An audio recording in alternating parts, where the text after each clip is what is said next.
Kana mchida nene kugresi ya mombe zangu ne wana wangu wachiita izvi tenda inini nemi zvikanzi Fresha hande ndebva angoti vhurumu ipapa vanga vamusunga ndebva angoti vhurumu kutanga kutiza ndekutiza akananga kune chimwe chikomo so anga musunga nemahandcuffs akatiza nemahandcuffs ndokusvika pakanowa payapa iye havachamona vakuona mhungu. Saka chakaita kuti isusu tiareste Eras timuise mumasales ndiye akaonekwa aine mombe ndikandisvike panyaya yekuti takazoenda tikanomubata takaenda ari vara kudaro ndokubva tasvika takatomuona ari mumba akagara masikati machina takatonyatsoafamba kusvika pamba akatoshamisika zvanzi aona mainfo kanzi nhasi mandibata ndobva toya akatoisa maoko ake kudai kuti isa simbi vafana vake vana vake ivava vana zvidiki ndo zvaifutsa mombe ndobva tatokokorudza mombe une kadhi remombe zvanzi handina ndakamisa simbi ndini ndaifamba ndiri mumashure manyu vamwe vachitinha mombe akangoti werere kudai tiza achikwidza chikomo ndobva ndikati munhu akaiswa simbi haakwanisi kumhanya saka paakanoti paseri pechikwenzi kutena kudaiwo ini ndakatsvedza ndobva ndandonera pamusoro penyoka mangwana kuseni kuma6 ndakadedzwa nemunhu anga ari kuchajosi ndichiri kumba zvanzi pane munhu abva kuruvenga akuda kukuona anga achovha nebhasikoro mudhara up to now I don't know his name because akati handisi kuda kusikana akauya zvikanzi anditotaura tiri panze tabuda zvikanzi mukomana wamakabata nesu tai kuti abve pano nekukasira kana muchikwanisa kumuendesa kuchinoyo mai vake vakauya pano munogona kuona muchitokusi musina munhu nema. Yes. Feeling unsafe? Don't let fear control your life. ZC Security is here to protect your peace of mind. Our expert team offers a range of services, from advanced alarm systems to trained security guards, safeguarding your home, business and loved ones. Call ZC Security today on the numbers on the screen. ZC Security. Stay secured. Stay assured. Thank you so much for joining once again here on Sly Media TV. I want to start by saying you are a wonderful family. You are encouraging other people to subscribe on this channel. Pa channel ye Makuwa. Ndini murume anoda Makuwa kufura varume vese mukati menyika ine Zimbabwe. Goa kana chingitanzwa tinorifambira. These days we have been doing and we are continuing to work on the series concerning Animal Zhitra, a serial killer who has killed about 25 people, most of them women around 20, including children. And there are so many myths surrounding this story. One of it is that the grandmother is believed to be using black magic in an effort to try and conceal some of these crimes, in an effort to try and hide the perpetrators as well. So we ended up interviewing her son, whose name is Eras Zhitra, who also confessed that at one time he was arrested because of stock theft. And after that, when we were interviewing him, he also confirmed that at some point his cousin brother, Fresha Zhitra, was responsible for stealing cattle in the area of Guruve, which is popularly known as stock theft. And during that interview, this is when he said police officers, on their pursuit of Fresha Zhitra, they encountered something that is very mysterious and unbelievable in our everyday thinking, especially in a Christian country like Zimbabwe, where we don't believe in black magic. But this encounter is so unique in the sense that it was an encounter which involved police officers then. The person that we are talking about, Fresha Zhitra, is late now. May his dear soul rest in peace. He died in prison following his conviction of several crimes. And luckily, he's one of the police officers who were pursuing him when we were told by Eras Zhitra that Fresha turned into a snake. and then the snake chased away the police officers. It remains a myth to all of us. And we are fortunate enough to meet one of the police officers who was responsible for stock theft. He retired after having attained one of the positions, which is a very responsible position in the police force, as a despo in Guruve. His name is Shadrack Magagura. I would want to welcome him in this program to expand and dig and expagorate in his experiences during that time. Is it a myth? We want to understand whether Eras Ritsa was lying to us that this story remains a mystery which is surrounded by juju. Welcome to the program. Welcome kwa Maslai. Ndafara kusangana nenu. Tinoda kukuzivai nezita renyu rakazara muchizvitaurira mega kuti pamakanga muri kuchipurisa, ngatitangirei kuti makajoina chipurisa mune makore mangani, makore iwayo? Okay, chipurisa ndakajoina ndine 20 years. Okay. Dzekuberekwa. That was 1990. 1990. Right. Ndizo noshandira kuMashi Central. Ndakatangura kunzvimbo inonzi Mukumbura. Ndakagarako ndikasevenza kusvika ndazoenda paMount Darwin. 1996 ndikatransfer kuenda kuGuruve. Okay. Before that, the recruitment policy at that time, did they look at qualifications or tinongodzwa nzi mapurisa anopinda nokumhanya? Time yacho, what was the situation like?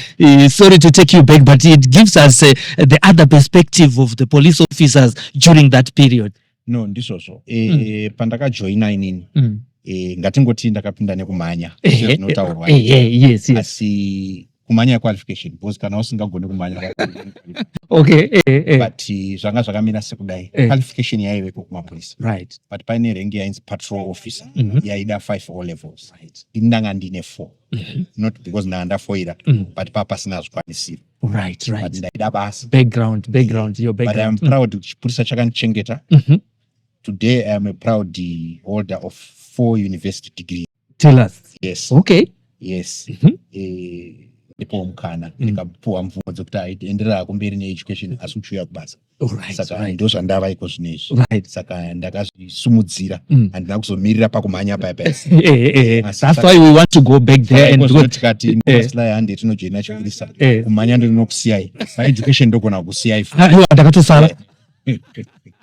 Ndakatosara kuti ndakatozogumira padiploma level, asi ndakapindawo kuZBC ndiri drive and I rose through the rank ndikazotanga kuverengawo ndiri mukati muzvikatazoone diploma. Well, it's a background that we cannot live in human life, because there are so many testimonies in our lives, and these kind of interviews, the community podcasts, so we speak, they help and motivate and inform other people, and also bring out who we are, because we are speaking about our own issues.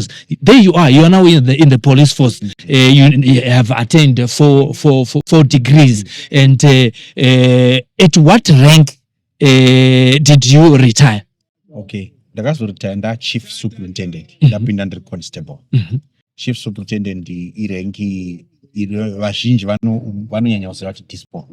But dispo tongoti mukuru wemapurisa anenge achitungamirira atoti police district. Zvakaita sekunana Guruve kuya munhu anenge achiona nemastation akaita sepaGuruve paya, woenda kuMvurwi, woenda kuMushumbi, woenda kuMuzarabani, Centenary, mastation akaisa anenge achirana iwayo. For the sake of those who don't understand, what is the meaning of the initial dispo? Dispo zvinongoreva kuti senior police officer is responsible for a district. Alright. Kana kuti district police officer. Ngoshortenwa inzi dispo. Aitangoti tibataziva tese nevatariri vePaSlai Media TV. Yes, you can continue. Sorry to. Saka ndo ndakazoretire 2018 nda parengi iyoyo. Going on retirement. Right. Okay. And during your time in the police force, we are happy that the human resources allowed you to improve yourself. And I would want to maybe zero in on the changes that you have seen now, even after retirement, and the old way of policing during that time. Okay. Yeah.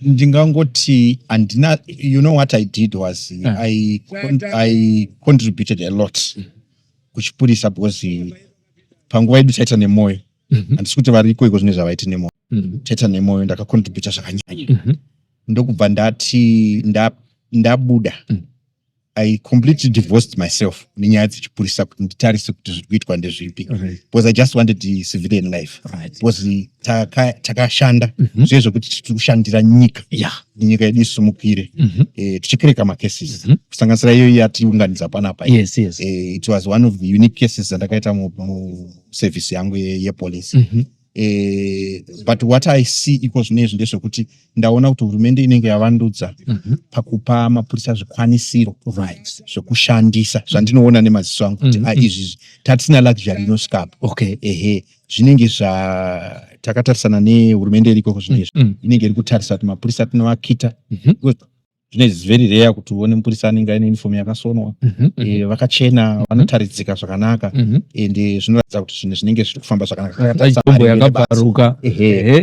takatasana nemari ngebasi but there is always room for improvement because hakuna system inonzi iri perfect there's always room for improvement that tinotarisa kuti vacharamba vachivaimpruvira even vehicles exactly resources bicycles motorbikes resources pane pandakatomboverenga recently tichinzwa kunzi mapurisa vanenge vakuda kutopiwa mahelicopter here zvinoita kugona kuti basa ravo richindakatonzwa mapurisa achitaura nyaya yemadrone avakushandisa which is increased because isusu kushanda kwataiita tichitotanga kana maselfoni kwakusina kana matypewriter mamwe maripoti aiti yanetsamba after 7 days kune munhu akaitwa medad uzosvika muona amarangwanda achiti mototangira ipapo takutangira saka ndinotenda kuti zvinhu izvo zvinotofunga zviri kuita kuti basa repolisi rifambe zvimwe it's a positive development right.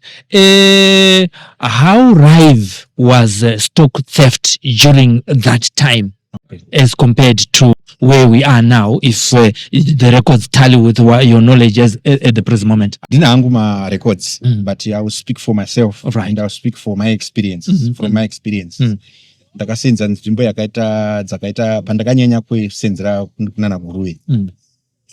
Guruwe stock theft ndo yaitonzi not stock theft as such, but stock ndo yainga itori cash cow yacho. Nokuti mazuva atapinda isusu kunana Guruwe kunana 1997 varungu vanga vachirimo mumaprice saka mafamers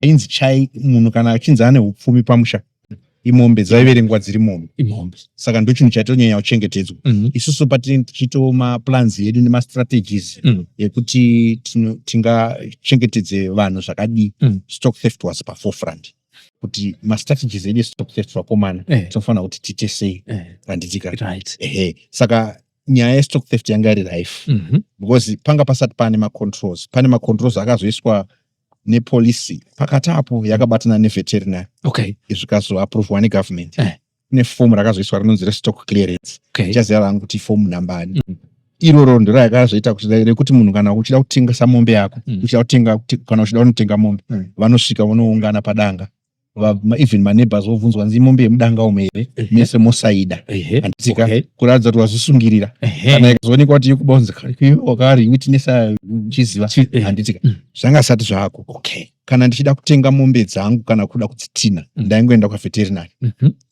office ndosvika ndoti ndine mombe dzangu iye otarisa kadhi aitarisa kadhi anga asingatarise mombe dziri kupi ongomudanga kadhi kuti pabva mombe 5 dziri kuenda kuabhatua kana dziri kuenda kunoroora hapana kana kala inogona kuti nyanga black dzakawanda handiti maona because munhu ya aizouya futika oti kana aba imwe oti mombe dzangu dzawanda pane dzimwe dzeblack nhatu dzandaisa uye wongonyora apa pasina those controls dzekuti zviziva kuti mombe iyi yatiri kutaura nezvayo pakadhi raveterinary apo ndiyo chaiyo as long waproducer card saka macattle rustlers mathieves vaishandisa loophole iyoyo kusvika zeta rapi yazoisa barrier yamanje kuti anoda kutengesa mombe tinotoenda tonoungana mupurisa anouya veterinary munoenda henyu anoita rake basa asi mupurisa anoda kuona kuti zoishiwa mombe iyi ndiye mudangari tobvunza vana sabhuku tobvunza maneighbors toona tojekeserana tese toona kadhi yaira kuti zoishiwa mombe iyi ndiye munhu ende inooneka kana isiri mudanga mombe iyi inongooneka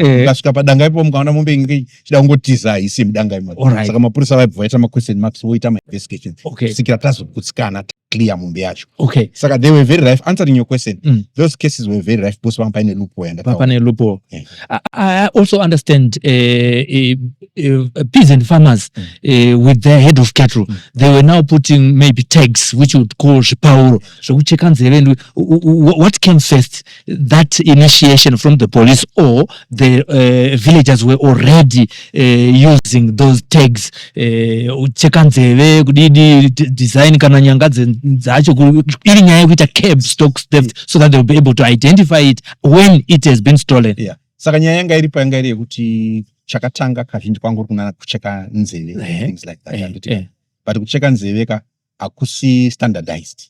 Okay. Imi munogona kucheka zvakafanana nemachekera mombe idzodzo dziri dzeblack. Takataka kunana mbudzi uku ndokataicheka nokuti dzedzakawanda kuti unyatsodziziva. Right. Varungu vaisa matags chaivo chavaiswa panzeve kanenge kaine nhamba and so forth. But isusu mapeasant farmers tanga tisingazvikwanisiri. Saka vanhu vaizongoti ndacheka nzeve yangu kana kuti ndadambura nyanga yakadamburwa nyanga uku neuku, but dzedzi dzakawanda dzinenge dzakadamburwa kusvikira pazoita initiative iyo yandikutaura neimwe yakazouya yebranding yekuti chidhindo waizopuwa certificate. Right. It was an added now security feature. Toziva kuti mombe dzaSly ine brand mark yaSly. Kana paita kakavadzana chigagura naSly vanouya nemabrand certificates avo. Tochitarisa bhozi zvinenge zviri pamabrands. Tochitarisa kuti aiwa but iyi ndeyani ndiyaSly. Even ukada kutrai kuiobliterata kuigadzisa but still yaizongooneka bhozi umwe aisa uku left umoisa right. Saka taizongooneka kuti but pakamboda kudzimika kapa pakafamba sei oinvestigatewa kusvika paonekwa kuti mombe ndeyani. It's a learning process. Nonetheless, the reasons why I'm zeroing in on security features involving cattle and which were initiated by the villagers and themselves is because of the case that we want to talk about today, that of Fresher Zhitra. Fresher Zhitra, he died in prison because of some of those criminal cases. Then the one particular one is his own cousin brother said, whose name is Eras, said he was given stolen cattle and there were 4 of them and they were put in his own kraal. And when the owner of the cattle realized that his own cattle were among those of Eras Zhitra, and then he confronted him and he also confirmed that these cattle were brought to me by my own brother, whose name is Eras. And he mentioned that during that scenario, Eras was then confronted. He came to meet with the police officers and the villagers, but he decided to run away thereafter. And you are saying in your inbox to me that you were one of the police officers who were pursuing him concerning stock theft. Can you confirm that incident? Yeah, so I was the leader of that team. Was Paguru ndindaitungamirira stock theft. Time. Right. Section yainzi anti-stock theft. Ndindaitungamirira and remember in charge stock theft. Right. Saka we had a lot of cattle rustling around the area yana Ruvinga. Tichiya kunana Shinje kunoku. Topinda munyakapupu zvinobuda nekukachuta. And for several months we were failing to crack those cases. Mamwe macases esati aiita mazuva iwayo it was very easy kungobata vanhu. Because kazhinji vanhu vaingomhanya kumabhucha unotengesa saka taizama taienda. But in this particular case we could not recover a single cow, oxen. Could not recover. Because sometimes taigona kutadza hedu kubata munhu wacho but mombe taidzirecover. Saka it was so puzzling for us. Taigara pasi neteam yedu tomboonana even na officer in charge. Because the officer in charge was on our neck. Ndiri kutukwa nemakuru kumusoro. Mombe dzevanhu dziri kubiwa. What are you doing about it? Why are there no arrests? For me that was a setback, and for me that was a big disappointment. Because kwangu kutotadza basi. And knowing how peasant farmers are connected with their cattle. They look up to the police to solve those issues. You're right. So this case here, Eras, yane munhu akanga abirwa mombe, if I'm not mistaken, the village is Chifombo. Kwakudhara. It came by chance. Ndimwe akatongozviita. It was not us. Because iye paakatsvaga mombe akaudzwa nevanhu kuti mombe description vari kutaura taona vana vari kudzifudza. Yes, ndopaenda akatodziona zvisho akataura nevana. And Eras had received those cattle from zvitsva apparently ndichazosvika iri ipapo akanga aendesa mombe idzi because paakanga achidzitina achida kuenda nadzoko on his confession he ran into a brick wall or kana kuti difficulties because paaidzitina achienda kune vanhu vakada kumubvunzisa ndobva vaona kuti hapana paimkonati ndichienda nemombe kwandinogara kwega zvichaita rega ndinodii ndinoviga kune asingabe uko kana zvaita songe zvaita se zvatonhora ndozoyanda because he was just someone anga ari obsessed nemombe but anga asingakwanisi kudzishandira anga asiri munhu aiti akaba mombe anodziura aiuraya kudya chete kwete kunotengesa aitochengeta chitinde dzangu he was obsessed in owning cattle but asingadi kuzvishandira ndopanga paine nyaya yake mental problem or something I wouldn't understand because patakamubata maexhibits anga ari mombe dzacho dzaivepo. That's why kesi isina kumbonetsa kwamagistrate court.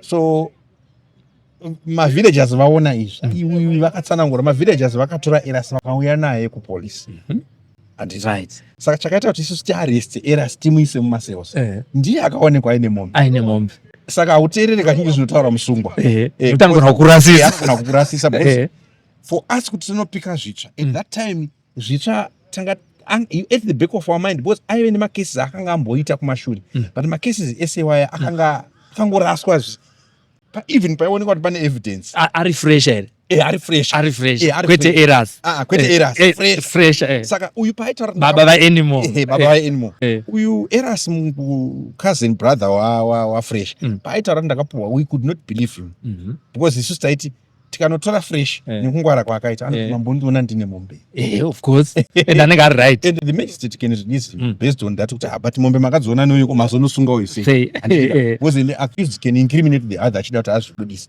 saka isusu our prime suspect was Eras because ndiye akaonekwa aine mombe he was going to say saka isusu takatanga kutsvaga edu fresh but at that time fresh knew kuti ndakutsvaga vatanga kuvasilipa rasa chabati saka ndo zvakaitika panguva yacho iyo. Anditi panozove zuva rokuti masangana imimi mapolice officers naiye Eras naFresha varipo zuva ranozonzi akazotanga mauwirirana Eras achitaura anoti mapurisa imimi makamuti iwewe nemhuri yako hatichienda kupolisi iye akaramba akati ndinifana kuenda ndega asi mhuri yangu nemombe idzi 16 ngadzisare ipapo ndopa anozonzi ndopa akazotima kuenda naye ndopa azotanga kutiza. Is it a true story? Ichokwadi iyo nyaya yakaitika chaizvo. Let me explain this way the sequence of events. Eras tamutora because he had this defense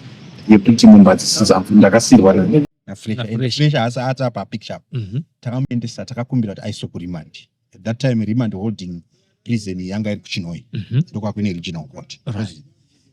Saka akaendeswa ikoko kuinvestigator pakabuda mashoko manje ekuti mukomana wamuri kuinvestigator anenge ane zvaanoshandisa saka aso tichirevera mushonga asi kuti mukangomubata mukuti matomubata kuti nyaya ibude zvakanaka itombodzika mai informers vaititaurira vaikoko kunana Rovinga ndovana izvibhiliva semapolisi inini kukura kwandakaita ndandisingabhilive zvemushonga even basa rangu kusenza kwandandaita nanda mu7-8 years pananda paguru ndandisingazvibhilive but ndichasvika pakuti ndakazotanga sei kuzvibhilive because nyaya yacho inoita kunge ngano hazvibhilivhiki saka fair ndobva ndaudzwa kunzi you have to be very careful because munhu wacho anoita sunga anofemerwa kuti mapurisa ari kuwe saka pese pamunoenda kumba kwake hamumwani ini ndobva ndazvingozvita throw out of the window ndikati kuna ndobva taenda kumba kwake saka kumba kwacho kwaakaenda kunonzi kumajesaral. It was state land that time and this is it iko zvinezvikwamira sei kwakusina munhu aigarako but he had chosen to go and stay there alone nemhuri yake. There was no neighbor in the 10 kilometer vicinity pasina neighbor and he had chosen imba yake paanga akaivakira it was in between 3 hills iye ari pakati zvokuti when you are approaching from any angle anokuona anokuona kuti vanhu vari uko totanga kutoenda nedada. So that was the first encounter yatakata. Patakatanga kusvika ipo pakatotiona anga ari panze achitoveza. Ndobva vatotanga kutofamba kune nguri kureka. Anga akavakira zvokuti uchiburuka mugomo kuti usvike paari unotogona kutofamba about 1.5 kilometers. Saka he has enough ample time yekufamba achitodzika kuenda ku the other side kunana kemutamba kokuti haukwanisi kuzomuona. And magara mungori bush area. It's a bush area. Saka ndobva tatomuona kuti ndobva tazosvika paya mukadzi achanga akagara nevanhu. Tikati tiri kuda baba zvikanzi vasumuka mai manje vachitodaidza vanga vachichiza isu zvanzi vanga vasina kukuonai. But the actual fact is anga atotiona. We did that for 3 times. The other time takatoenda usiku. Tichisvika about 100 meters kubva pamba pake. Takatonzwa achitovhura dhiwa achitotanga kutotiza achienda. Uri usiku. Ndobva takazoudzwa kunzi aiwa anoshandisa mushonga. Ane nekwake vanomupa mushonga vanomupa mushonga unoita sekuti kumuyambira kuti there's something that is going to happen. Whether that was true or not, I don't know. But mwana wacho akakonfirma kuna Dr. Auxilia Mnangagwa kuti mushonga wandakazora unoita kuti ndinyumwe. Izvo zvakazvimenshena. Zvaita fresh even patakazomubata tichazotsanangura kumberi. Akataura kuti pakati penyu pane munhu anonamata zvisingaiti. Hama musingafaniri kundibata. Patakazomusunga. So ndokubva tazonzi Dzikamai ndokuti arivare because akarivara haanyanyoshandisa mushonga. Ndo zvakazoita kuti Eras agare a long time ari kuRimani. Because isusu takaita songe nyaya yacho maikanganwa. Iye ndokubva arivara. Right. After a month or 2 ndokubva tatorana taenda. Ndokubva no, before that. Ndikandisvike panyaya yekuti takazoenda tikanomubata. Takaenda arivara kudaro. Ndokubva tasvika takatomuona ari mumba akagara. Masikati machina takatonyatsofamba kusvika pamba. Akatoshamisika zvanzi aona mainfo. Zvanzi nhasi mandibata. Ndobva toya akatoisa maoko ake kudai kuti okay. Isa simbi. Vafana vake vana vake ivava vana animal zvidiki right ndo zvaifutsa mombe ndobva tatokokorudza mombe. Une kadhi remombe zvanzi handina. Isu tine macases ari outstanding ane mombe dzakabiwa. Ndina kose usina kadhi handina chete. Takokorodza mombe tikati mombe tiri kuenda nadzo. Zvanzi dzimwe idzi mombe hatsi dzangu ndedzemudzimai. Ndikati saka mudzimai wako arudi akuendawo takure nemhuri. Anatonga tiri tidiki. There is no neighbor in between. Hapana relative musango. There was the only way was takura vana zvesine mukadzi tozinoreleasa kana mukadzi nevana taizotsvaga hama. Kana mukadzi ari munyaya tomuvharira. Kana asimo tomureleasa. Ndobva tatanga kufamba. Ndo reason yekuti aenda nefamily. It was a mountainous area, iri isolated bush area. Alright. Saka takwira pamusoro pegomo takakwanisa kureisa. Mazuva iwayo mari maofa zvanga zviriko zvaishanda zvakanaka. Alright. Tareisa ndobva tati titumirei mota tine vana nemukadzi avo kwanisa kuita sei kufamba. Isu tinouya tichitina mombe. Taida kuti tinotsvaga pokunosiya mombe first because pakusina paundi. Paundi yaitowanikwa kushinje. Saka taida kutsvaga pekuti tingadzichengete tichimboona kuti zodii. Tichifamba kudaro yaipopota. Mufanira kutakura mburi yangu arasa vana vangu achipopota. Saka takuisa chikomo chechitu. Ndakaisa simbi ndini ndaifamba ndiri mumashure manyu vamwe vachitinha mumba. Akangoti werere kudai tiza achikwidza chikomo. Ndobva ndikati munhu akaiswa simbi haakwanisi kumhanya. Saka paakanoti paseri pechikwenzi kutena kudaiwo ini ndakatsvedza ndobva ndadonera pamusoro penyoka. Saka ndakatomuka nyoka yako zvokuti yashatirwa it's ready to strike. Kwakusina miti kwakusina uswa. There was no fresh nyoka iyi yakutonditeverawo ndakutomhanya ndakadai ndichienda ndichidonhawo kuchikusvika kusvika.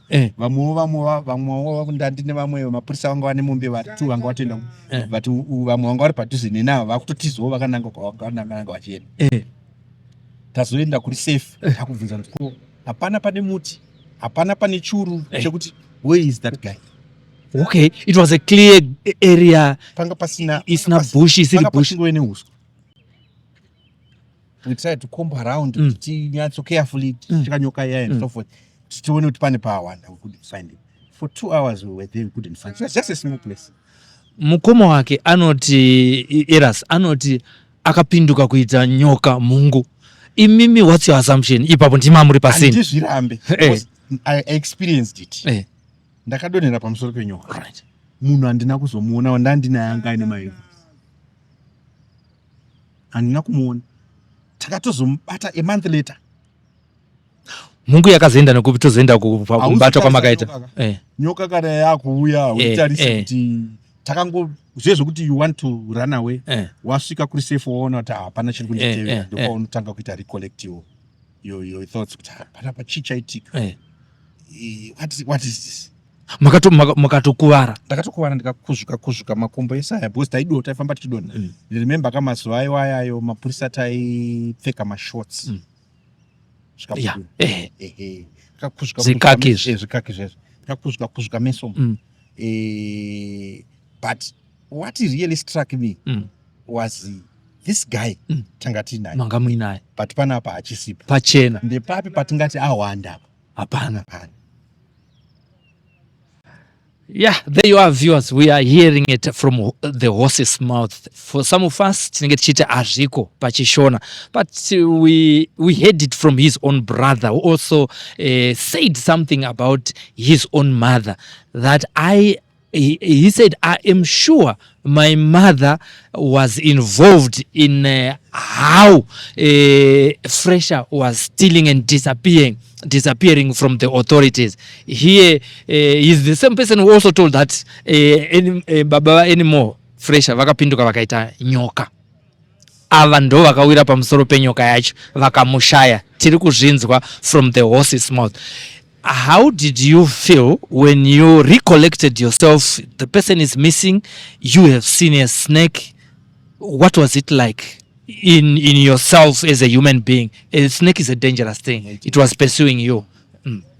You see, at first it doesn't hit you. But unozoti wagara pasi manje wakuita recollect those thoughts. Uri mumba mako. Even takubasa takutara nevamwe guys inenge ichita kunge because hapana munhu akuwara at the end of the day hapana munhu arasikirwa neupenyu hwake but muri kuita senge muri kutaura something that is coming from a fiction book. Yeah. But guys, how did that happen? Vakomana kuti kushefu muri kuti mawirwa nenyoka because they did not believe me. Yeah. Vakoma vamwe I was going to come to that. Havana kundibelieve. Vakazotanga kuzobelieve papa nezvandicakutsanangurira imberi. Right. Saka nyaya iyi ndesho. Kawirwa pamusoro penyoka munhu tikamushaya akatotiza akaenda and hatina kutozomuona ipapo mahandicraft akatotsakatika akaenda. And within the police force, the rules and regulations that kept you going, there are standard operating procedures. What was it like when your seniors look at a case where a thief is run away with the handcuffs and you are a trained police officer who is supposed to pursue that person? How did your seniors treat that case? It's something that can be sanctioned vatadza basi. Yeah. But zvakudependa nemukuru wako kuti iwe wacho tichitarisa kumashure uri munhu anoshanda sei. All right. Because kumwe kutizwa nemahandicrafts pamwe wapuhwa mari nemusungu kaka kana kuti musungu akuoverpower atadza kuita basa rake zvinhu zviviri. Saka zvakuendererawo nekuti the officer in charge now say this is my best team pamateams angu. They couldn't have now let me, cannot let me down today.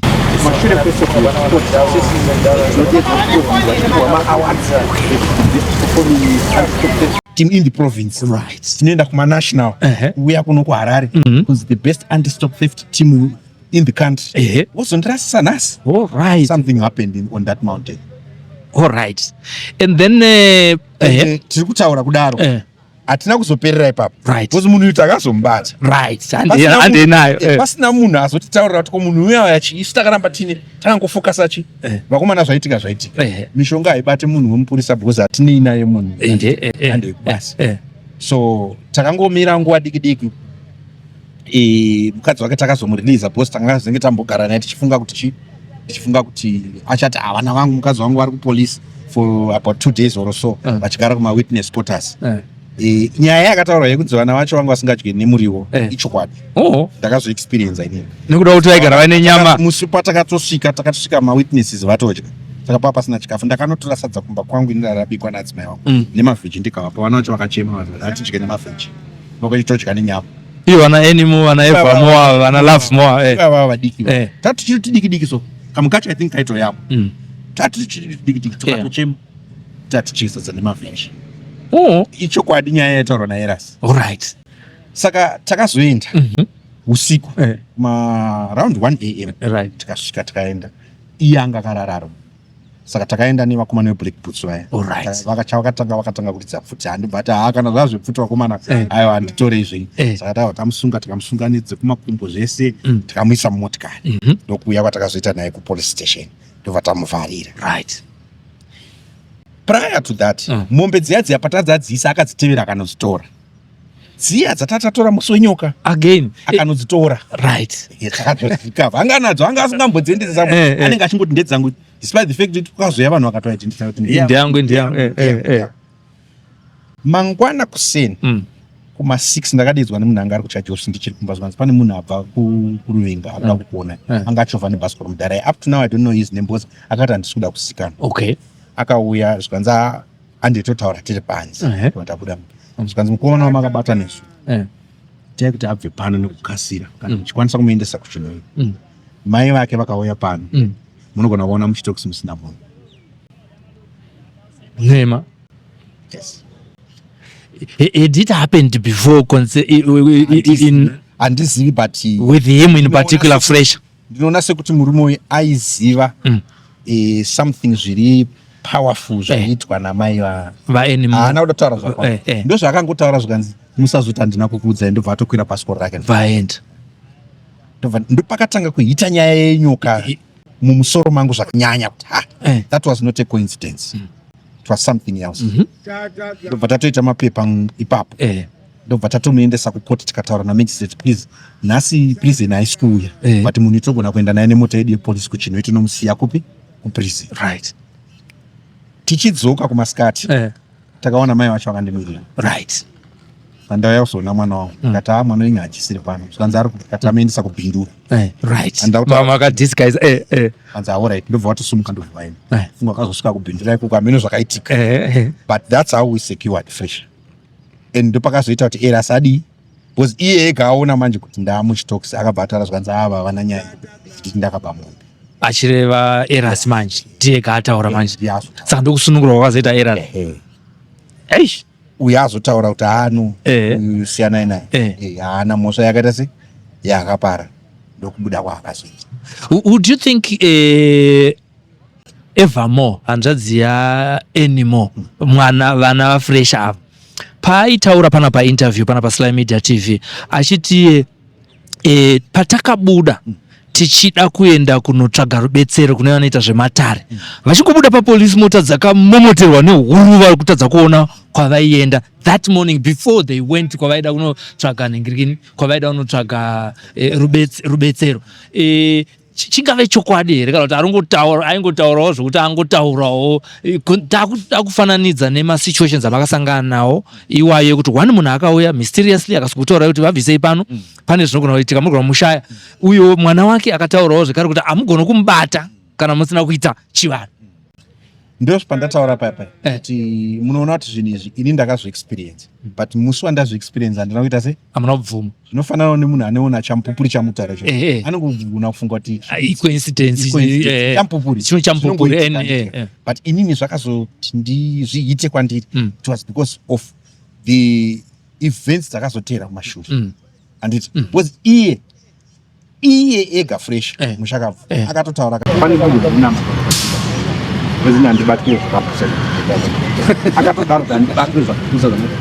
Guruve and border Mozambique semunhu aiswera ari musango aigona kufamba mazuva achita se haana kubuda muarea imomo. I think ofuti akanga achitemba mishonga iyoyo yokuti hawambobva vakaita se vakandibata zvinova zvakapupurwa nehanzvadzi yake Eva Moa achiti uyu kana mukasa hamupite se hamubati because baba vake ndozvavaiita vanga vasingatize kuenda kure because maingoti mukangoenda iye anobva pamba pake ipapo handiti akangoona kuti masvika whether pane zvinhu early warning system yake inomudza akatiza anongodzoka pamba ipapo anga asingamboende zvokuti kana kuti urati mombe dzandinadzo dziregedza nditengese because mazuva aya kutengesa mombe was easy wangoenda pabhucho ngonotengesa mombe yako watowana ndikandiende kwakati ndombonogara ikoko zviite seaikugara it's the same trait yai yakaitwa nemwana kusvika azomedha vanhu vakawanda kusvika pama 20 something ikoko hapana kumwe kwaenda aingotenderera muguru vemumacho which makes me believe kuti aitozvitemba kuti ine handite sei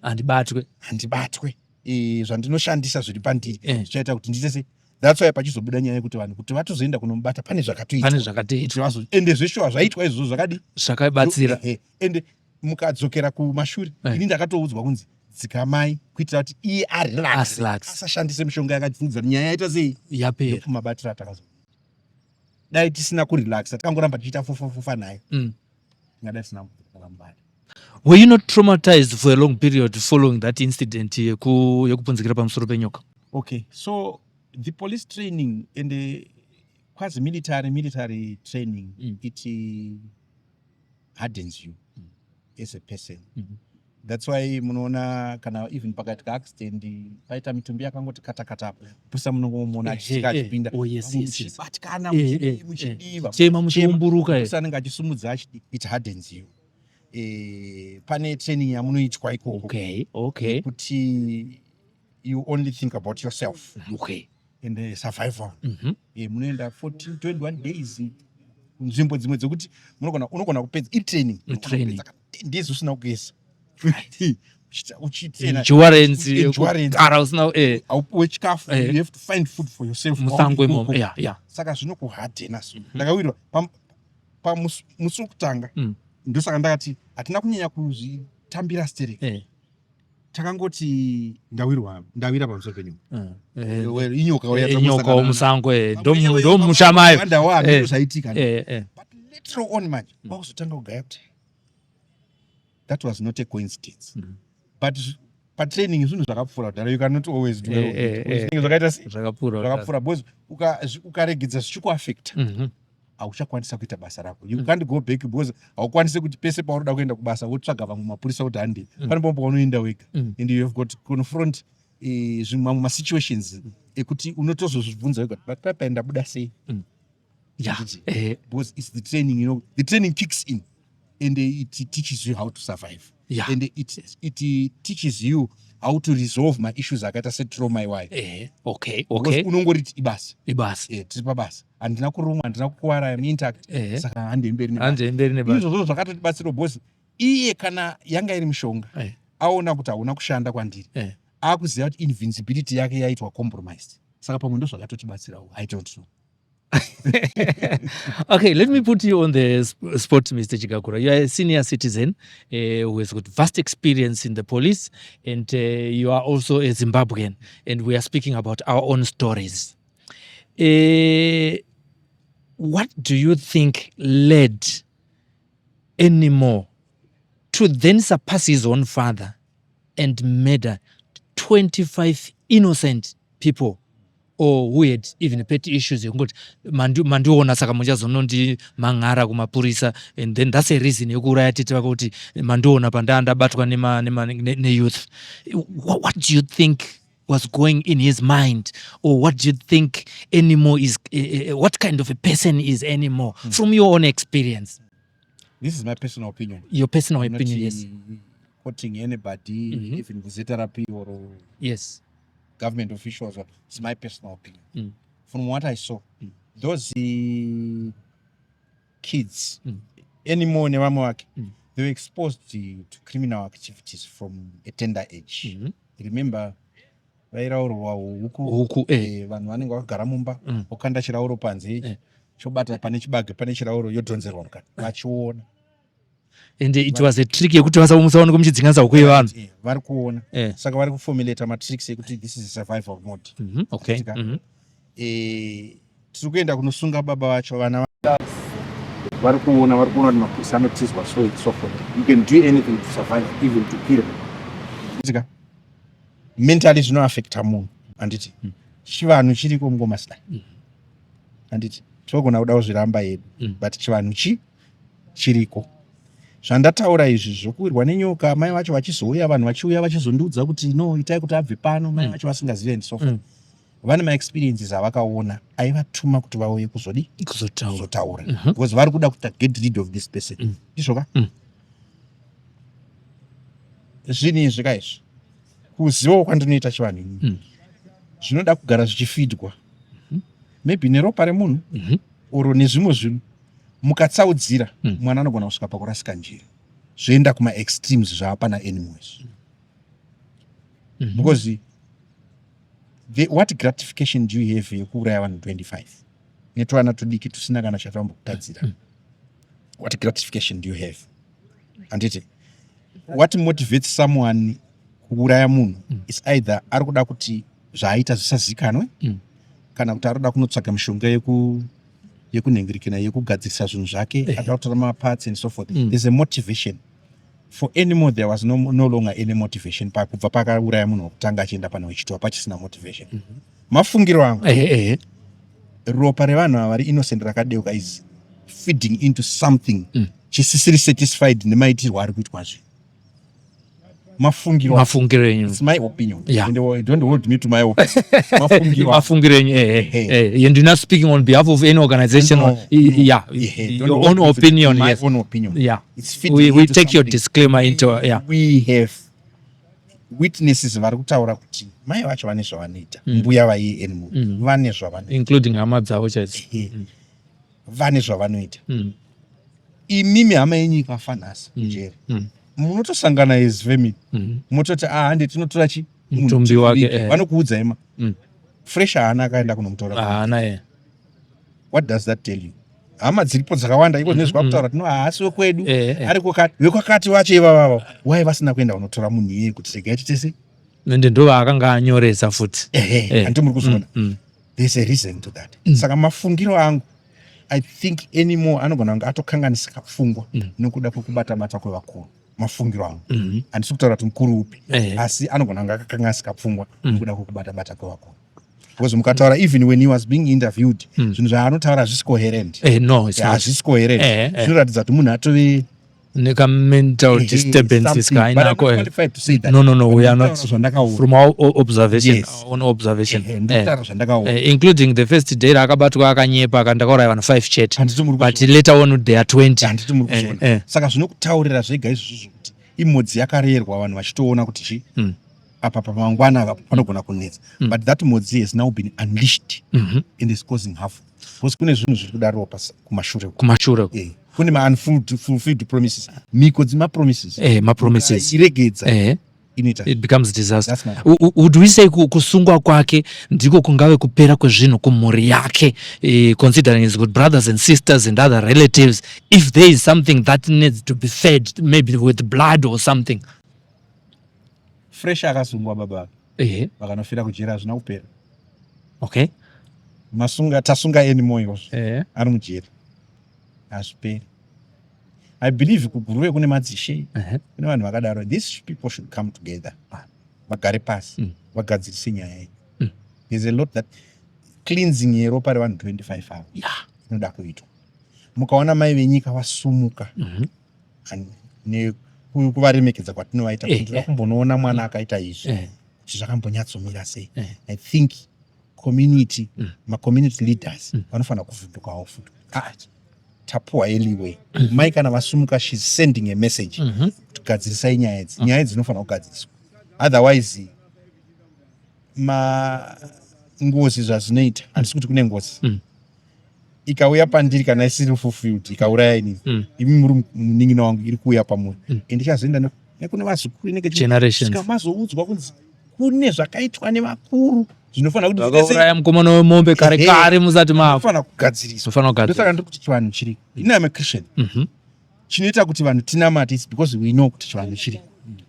Handimunzwisisi. Kutotiza uchingativhiringidza nokuchineutralize nekuti iye akatotaura fresh akati pakati penyu pananda se anonamata akatotaura kuti pakati penyu panonamata zvakasimba. Haana kuti pana anobata mushonga. Anonamata zvakasimba. Mushonga wakaiziva kuti hapana unokurira because kana iri mishonga yega probably chakatoita kuti inini leader ndiwire pamusoro apa dai pakati nda pamunhu asinganamata pamwe dai akati I will tell you something. A recent interview that we did a day before yesterday, pana baba Tadiwa Nashe vane mwana akaitwa exhume after my indications are anymore akauraiwa na anymore paakauraya vekwa ainzi Pamela anoti iye atichiita interview recently akati tiri kufamba nekuda kwemwana wangu because mwana wacho asati avigwa as we speak because after my DNA test police yakaita hold on to their remains because of reasons that we are not very sure of vamwe vashandiswa as evidence or exhibit mucourt asi akataura mashoko ekuti tiri kufamba asi patiri kufamba zviri kutaurwa sekuti any mwana anogona kudisappear muprison paari kufambirawo nyaya dzemwana wake. Nyaya yemufambisa ndeyekuti kosei mwana akataurwa naanimo kuti ndiye akamuuraya ende ndiye akataura chokwadi ende ichokwadi sei vachiri kuholda akutotsvagawo kuti imhepo dzekumusha kwangu here dziri kuita kuti mwana atadze kuuya mumusha timuvike. Saka ndopaakazonosangana nenyaya yekuti kana vanhu vakasachenjera animo anogona kushayikwa muprison muremand prison. I would say learning from previous experience dzababa vaanimo I think vanhu vanofanira kuti vabatane vagadzise chinhu vemutemo vachifambisa nyaya dzavo kuti dzikurumidze kufamba zvatakaita yafresh vekuchivanhuwo traditional leaders vabatane nemhuri because munhu wese ari subject yashi exactly yes ende ishe kana ataura kuti iko kuna nachipuriro vaone kuti nyaya yagadziswa because chandinotya ndechekuti kana zvikabva pana enemy kana kuti enemy adisappear ngatiti zvaitika because nezvavana vari kuzviramba kabtinokia tinoloka vakomana vevanochengetedza vashandi vasungwa vaya vanotonyatso short zvese zvaitika zvaikiwa hakusi kudisappear kuti munomuona paakarara asisipa pamwe kana ambonzi ambobuda panza pane zvinogona kungoitika zvokuti munotomuona munhu achitotiza achitoenda asi hapana zvamunoita tatadza kumubata adzoka. He has been unleashed back into the community. That avenging spirit yatiri kutaura ichiri kuda ichiri kuda ropa kana kuti anymore hatisi kuti munhu toda kuti afe anditi anofanira kufesa justice firawo mujere kana zvakaita sababa zvazoitikawo pamwe inguva yamwari yakwana. That avenging spirit will go to the next sibling to carry on these heinous deeds dzakaitwa nemukomana. Isusu we want safety. Vanhu tinoda safety both from the government, tinoda safety kubva kuma traditional leaders. Saka zvinogadziswa ngazvigadziriswe. Vemachechi vanoita nyaradzo. Ichokwadi. Vanoita nyaradzo. Vakashaya munhu akashaya. Nyaradzo tichaita musi wakati voya vonyaradza munhu. Namata zvinoitwa zvodi zvopera zvonzi amusha wadi wachenurwa iko zvinoita taita minamato yedu kadidi kana even mai vanga vakapfeka sori yavo vakutobvisa vakuitawo chi zvavagara vachiita. Why are we not failing? Handizii kana zvakaitwa.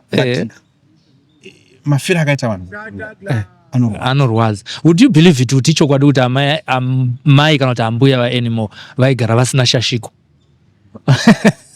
Ndakangozvinzwa zvinoda waona saThomas vanhu vakura vanga vati unozviona sei akazvinzwa but icommunity zvekare iri kutaura vanenge vachitaura tinofanira kuteerera zvavanotaura tosefa. Inini right now I believe dai ndisina kuteerera munhu akabva kuruvinga kunonitaurira kuti itai kuti munhu yabve pano iko zvinezve fresh angadai akafira kumba kumusha kwake asina kufira mucheni angadai dzinongo akatoonekwa asina kupikira pana mhosva dzake. My last question, would you think you made recommendations with your team during that time yokuita improve security features panyaya dzeclearance rather dzemombe kuti ngatichidai kuitira kuti tiite cable in criminal activities stock theft? Would you think we should come to a point where police can work in conjunction with traditional healers in order to arrest some of these life experiences that we are experiencing? I know there's a different conventional way of doing things and a traditional way of doing things, because as I speak, kune vanhu vasiti kana munhu akasungwa kustokisi vanhu havachatobvumiri kuti usamgareke upiwa chikafu because anongozi akadya anoibuda chero ane mhosva toita sei? Can we combine these two? That's a tricky one. Takupinda mu-AI yechivanhu, artificial intelligence. That's a tricky one. Remember kuti kumashure uku varungu vasati vauya pane zvinhu zvakaita kuti dzinyiko zvinezvi communities dzedu dza9 vamwe vanoteera zvamwe. Religion is a very controversial topic. It is. Yekuti kutevera handitika mutemo yatinoshandisa is Roman Dutch law. I believe it's Roman Dutch law. Ndevarungu kumashure uko wainzi ukanzi uri muroyi waitoendeswa dari kwamambo unotongonzi uri muroyi iwewe evidence ndeyekuti wakauraya mwana uyu ukadii iko zvinezvi ndikati muri muroyi ndini ndinosungwa ndataura imimi kuti muri muroyi ndini ndinoita ndonotosungwa handiti. Saka it's very difficult to harmonize that. What I suggest is zviri kuitika iko zvinezvi kuti hurumende has tried to keep the traditional African style of life iri intact by appointing machiefs. Yes. Nokumeka sure that they are well resourced vachiita zvinhu zvavo zvechivanhu. Ngatitei zvechivanhu. Varungu vairima mumapurazi vaibudirira siri munoziva. Vairima zvakaisimba chaizvo. Mukapinda munana chikonyora muyamu, mukapinda munese munana marira mbada kubhuye kuya. Varungu vai kwese kunana mangondo kuna iye. Kumangondo kuna Eras. Vairima zvakanaka vachibudirira. Izati chichaitika. Tell us. Because vaiti pavanopedza kupuwa fodya yavo vakanotengesa season yapera zvonzi vanoita zvechivanhu mari yenyu endai munoita doro renyu, munoita mabiri enyu endai kugomo. Vanoita zvechechi mari yenyu endai munoita chichi. Vanoita zvakati vanoita zvegure itai endai munoita. It uplifts the spirits dzevanhu vanoteera religion iyoyo. Pavanodzoka kunoshanda vanenge vari geared up to work because what they are supposed to really zvaitwa fulfilled. Kuchinotitadzisa kuti madzishe edu vaite mukwerera yavo, vaite zvavanenge vachiita izvozvo and so forth. Ini kana tisingazvikwanisa kuenda ikoko ndoregedza ndoitawo zvangu zvandiri kudii. My answer to your question is let's keep it separate. Okay. It can work like that. Let's keep it separate. Mapurisa ngavaite basa ravo ndezvechirungu ngavaite, but isusu ngatigadzirisei kwedu kwatinofanira kudii kugadzirisa. Dai takazviita izvi kufunga kwangu. Dai takazviita pakashaya chief vakapuwa masimba ekuenforce kuti munhu ashaya kujero chief vapuwa masimba family yavo taura kuti hatina zvikwanisiro kana mwana yatinoda kuti avigirwe munhu asi ane hama dzake dziri kwakati.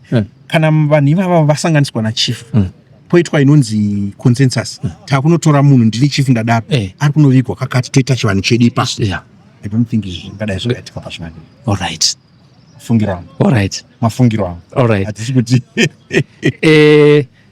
as a source of motivation, you joined police with 4 O levels. Now you are a holder of 4 degrees. Are you at liberty to tell us so that someone who has 2 O levels, who has 3 O levels, can be motivated that after all, even when your parents have failed to educate you, you can still pursue education and be somebody in life? What degrees do you hold at the moment as we conclude this program? Okay. Yeah, so I've got antaure zvemadiploma. My first degree ranga riri psychology. I have got a BSc honors in psychology. Ndazoita international relations. Ndazoita masters in strategic management. Ndazoita masters in peace, leadership and conflict resolution. 4 degrees and now. Wow. How do you want us to use you? Coming from this interview, anybody else in consultation, or you are not useless. Even if you are retired, we need to tap into your knowledge. How do you want us to consult you in whatever field? Izvozvo zvekungokomentawo in terms yenyaya zvinoitikawo munharaunda, kuexperience dzandinadzo in crime management, crime operations, experience dzandinadzo in was when I left handina kuregedza kusevenza. Now I'm still employed, gainfully employed. For the past 8 or so years, I've been involved in security management for mines. Very big mines. Thank you. I only came back in December. For the past 2 years I've been in Zambia. Okay. We're opening up a mine there, a very big gold mine. was previously Zambia was about copper.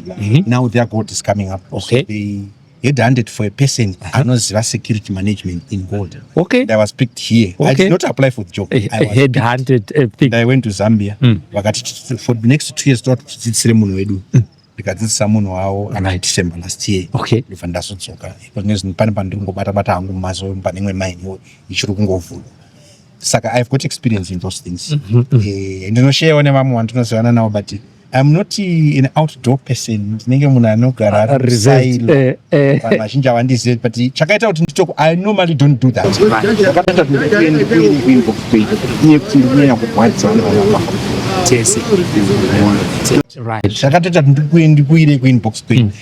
ndikunyanya kurwadziwa nevanhu vakafa tese kuguruve. Zvakandita kuti ndibude pachena. Ndisi munhu anonyanyobuda seri pachena.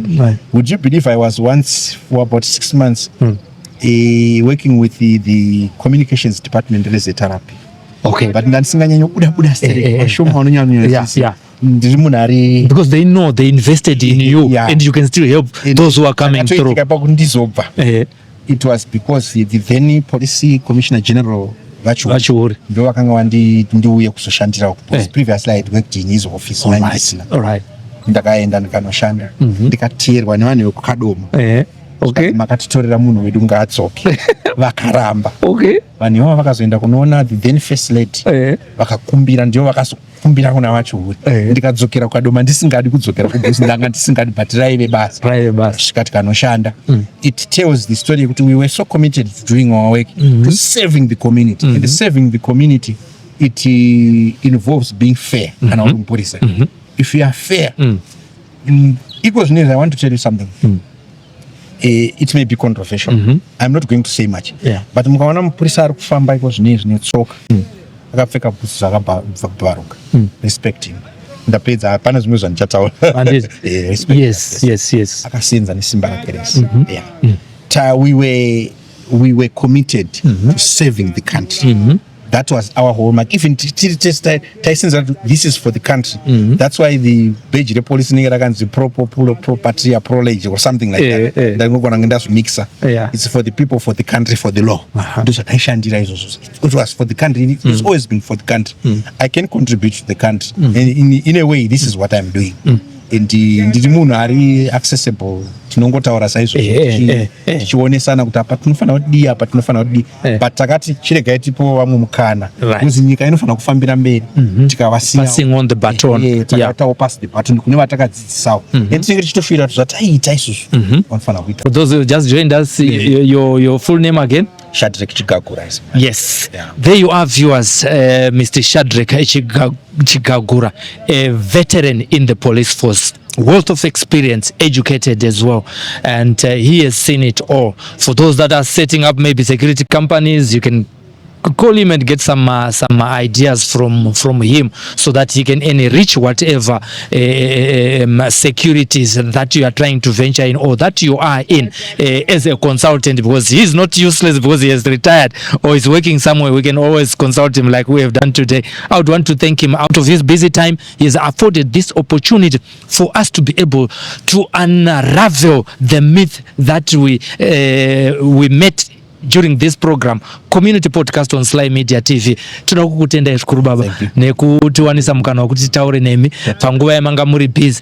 Muri yeZimbabwe ngatisangane zvakare mune zvimwe zvirongwa. Nyaya inei haina kupera. Kune vamwe vari kuti siyai nyaya izorore, asi vakafirwa havasati vazorora. Zvatiri kuita izvi, pane zvimwe zvinhu zvinobatsira kunyange nevakafirwa. Ndo chishuvo chedu chese. Kunyange nehurumende tiri kunzwa kuti pane zvairi kuita kuti vese vakafirwa nekuda kwezvakaitwa naAnimal pagowanikwa zvingaitwa kwavari. Tinotenda ngatisangane zvakare mune zvimwe zvirongwa. Rambai muchitiudzawo makuhwa ari kuitika kwamuri. Zita nozi Sylvester Tofumanai, ndina Tatenda Mapiri. Nasitanga tiri muHarare. Feeling unsafe? Don't let fear control your life. ZC Security is here to protect your peace of mind. Our expert team offers a range of services, from advanced alarm systems to trained security guards, safeguarding your home, business and loved ones. Call ZC Security today on the numbers on the screen. ZC Security. Stay secured. Stay assured.